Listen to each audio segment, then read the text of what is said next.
Hey, it's Chris, and recently my fiance and I took a trip over to New York City and tried as many different coffee shops as we could in 4 days.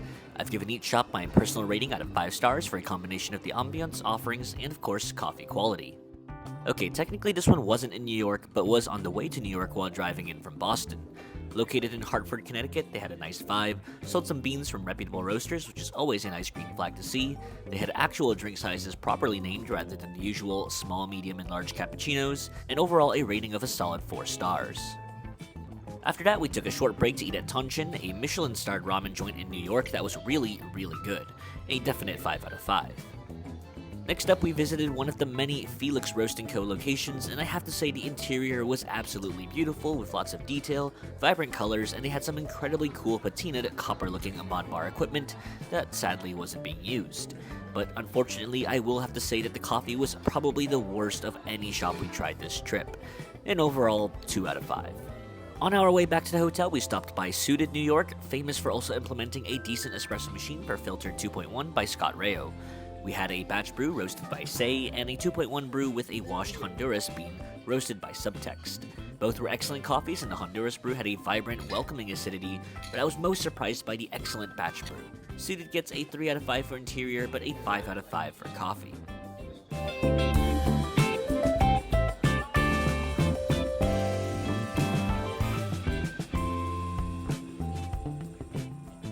The next day we hit up Black Fox for coffee and breakfast. They had a nice, spacious interior with tall ceilings, a big clear menu, and a decent selection of small plates for breakfast. Here we ordered a batch brew and a mocha. The batch was excellent and probably the top 3 of the trip, but the mocha was a little disappointing and tasted more like watered down chocolate. Overall, another 4 out of 5.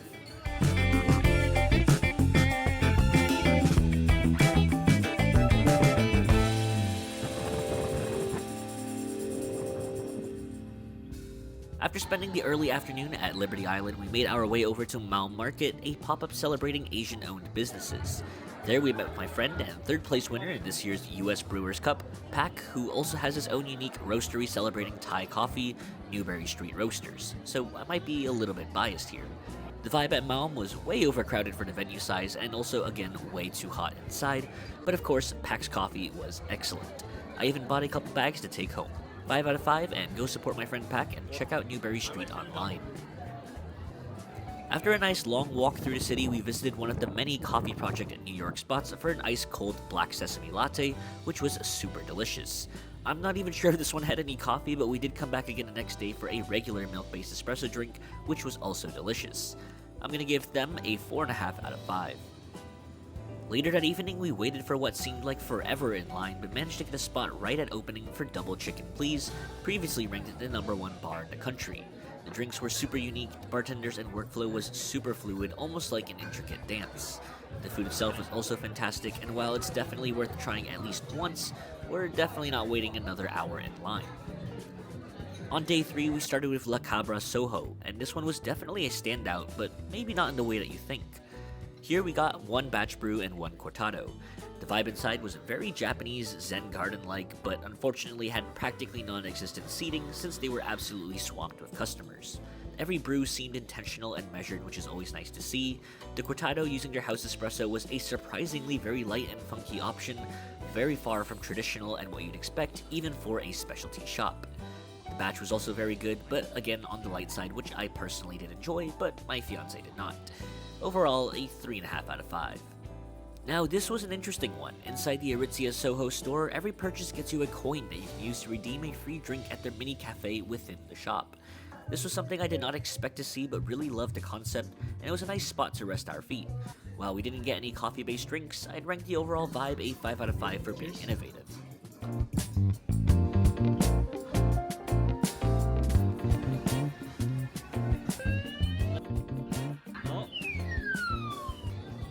Later that evening, we stopped by Kaigo Coffee Room for yet another black sesame iced latte, which I learned from this trip adds a flavor that's really growing on me.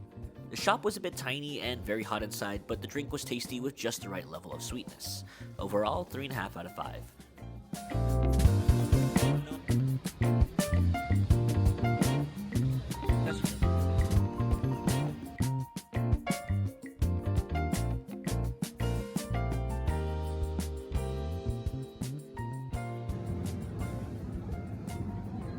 the last day of the trip, we started at Drip Coffee and located inside a corporate building for a cortado and a batch brew.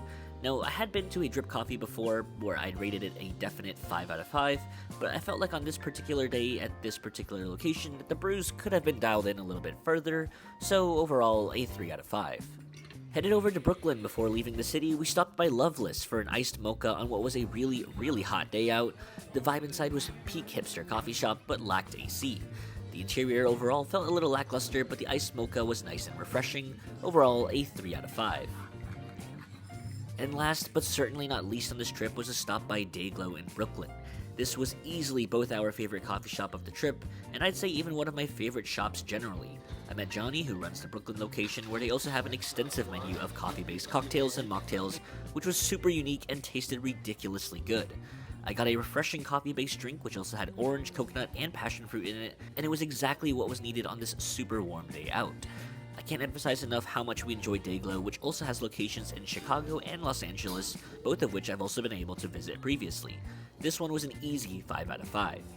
And that wraps up our quick 4-day 12 coffee shop trip to New York. Hopefully you enjoyed this style of video, and if you did, be sure to drop a like, subscribe if you haven't already, and I'll see you in the next one.